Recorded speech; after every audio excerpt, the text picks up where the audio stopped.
Thanks. Hi, everyone. My name is Morag. I'm the executive lead with YCSA, which stands for Youth Community Support Agency. So hopefully everybody can see the PowerPoint that I've got up. So just to kind of cover a bit of the background. Oops. Yeah, there we go. So we're a charity based in Pollokshields. Counselling has been part of the charity's aims right from the very start. Over the years, we've evolved to include lots of other types of activities and programmes which support young people. Our work is really about challenging discrimination. We work with Black minority young people aged 10 to 25 to really empower them and help them embrace their potential. So while we do work mainly in the south side and Pollokshields and Govanhill in particular, we do work with young people from right across the city. At the moment in particular, that's asylum seekers and refugees who we do support to travel to our base in Pollokshields and to other activities in the south side. So we're not actually core funded at the moment. So like a lot of charities, we are very reliant on project funding, both to support the projects and also to support the ongoing organisational costs as well. So what that does mean is that we are really delivering services, attempting to deliver services through project funding, and it means that what we're able to offer varies from time to time and in line with opportunities to access funding. What we do basically in general is join up one-to-one support that we offer through counselling and therapy and traditional youth work approaches as well in terms of individual support and progression. We join up that one-to-one support with group activity and opportunities for young people to build a social network and upskill themselves as well. So really to open up opportunities for young people. So our services take account of cultural complexity and the racism and discrimination that young people often face. We combine all of that into a holistic, person-centred approach where we combine those youth work approaches and also some of the more kind of clinical mental health support as well. So we've had a number of funded activity programmes which range right across the board. So they might be sports-based, creativity-based, programmes for people who are new to the city to get to know Glasgow as well are really popular, and a whole host of different activities. These are, in general, these interventions are very effective, and I'll just let you absorb some of the quotes there that are on the screen.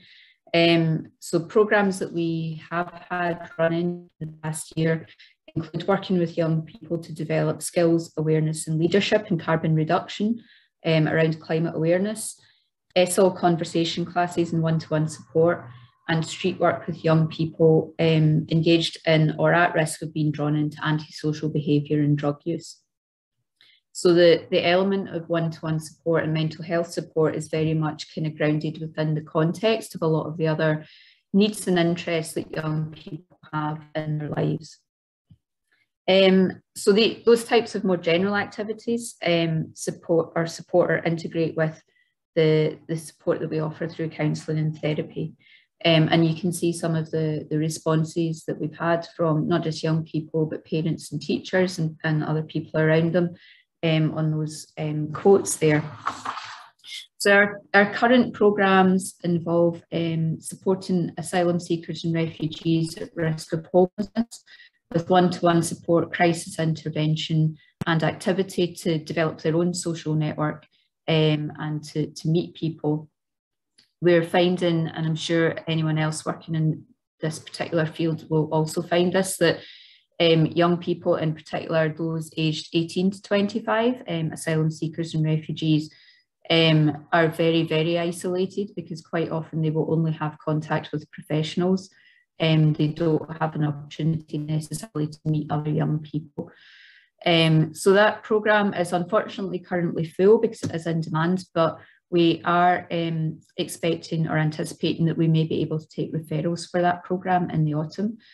We also have a programme called Healthy Young Minds, where we provide counselling and art therapy sessions in schools on the south side, so for young people aged 10 to 16.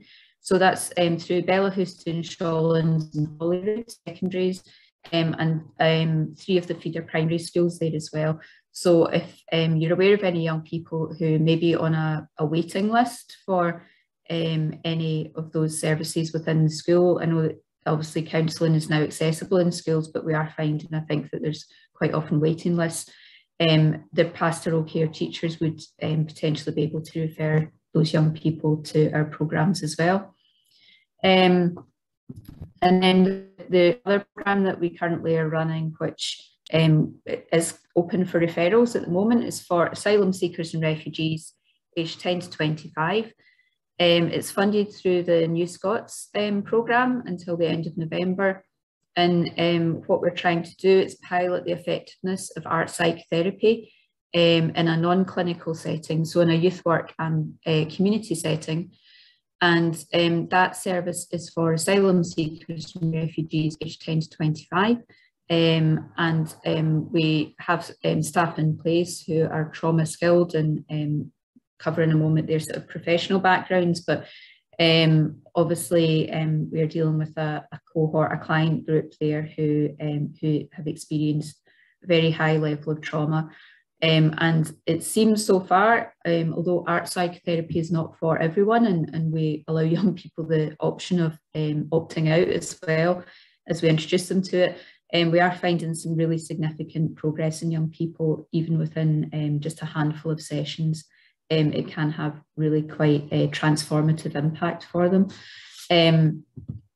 So just in case you may already be really familiar with what art therapy is, but just in case you're not, it's essentially non-verbal.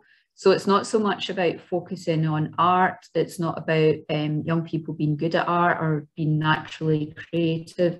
It's about it's a method that allows young people to really explore their own emotions and responses in relation to quite often unspeakable, literally unspeakable experiences that they are just unable to verbalise. And it's not a diagnosis-based process. It's about using art as a medium to work with issues that are troubling for young people. So what is available is face-to-face therapy sessions. We can do online, but we do find that it's much more effective if we can meet people face-to-face. We can sort of offer a block of sessions, but can provide longer term support if that looks like it could be required, at least up till the point where we're funded, which is the end of November.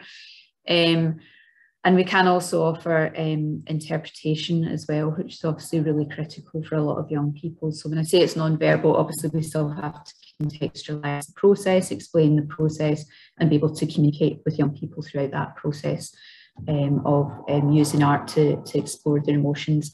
And then through the process as well, what we found really effective is giving young asylum seekers and refugees coping strategies to keep them grounded and really to manage their emotions when they feel overwhelmed by them. And again, that is something that it does seem to be really effective for a lot of individuals, and that they are really experiencing that they are much better able to manage their own emotions. So just to give you a bit of context about the kind of professional nature of the services, the art psychotherapist is registered with the British Association of Art Therapists and also HCPC registered.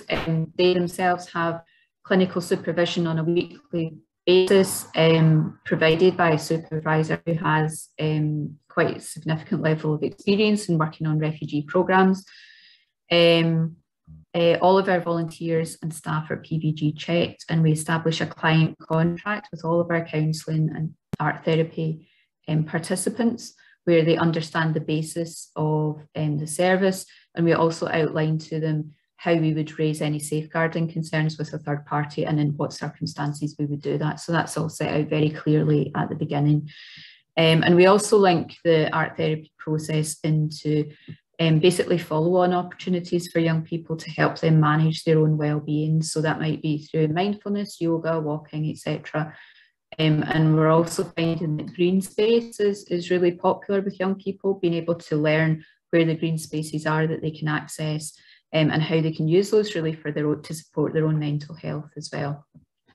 And we do work with referral partners, so it's very, very rare that we would be the first port of call for a young asylum seeker refugee. Sometimes that does happen where a friend has told them about us and they knock on our door, but generally we will work with an agency who's dealing with young people who are maybe especially traumatized or really experiencing a high level of difficulty in daily life. So partners such as Aberlour, Red Cross, Freedom from Torture, etc.